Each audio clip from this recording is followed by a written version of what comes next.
Dans cette boîte, une cellule de prison reconstituée. En y entrant, la sensation d'oppression est immédiate.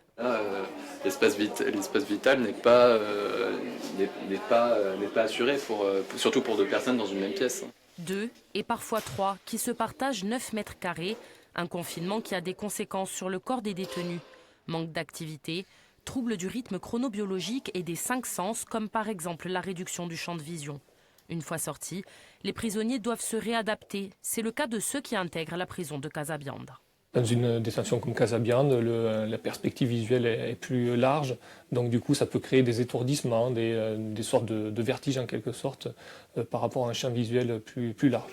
Parfois, la prison peut avoir un impact positif sur le corps des détenus.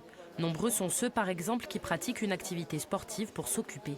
Mais pour certains, cela va bien plus loin, car en détention, ceux qui n'ont aucune ressource reçoivent quand même le nécessaire.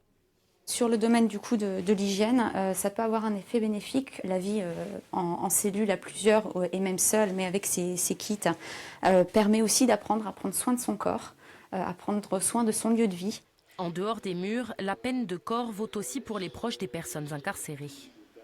Pour l'enfant qui d'abord a le poids social sur lui, à l'école, on dit ton père ou ta mère est en prison. Et en plus, il n'a pas la possibilité d'avoir ce contact essentiel.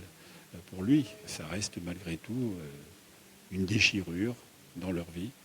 Et c'est peut-être porteur de violences ultérieures.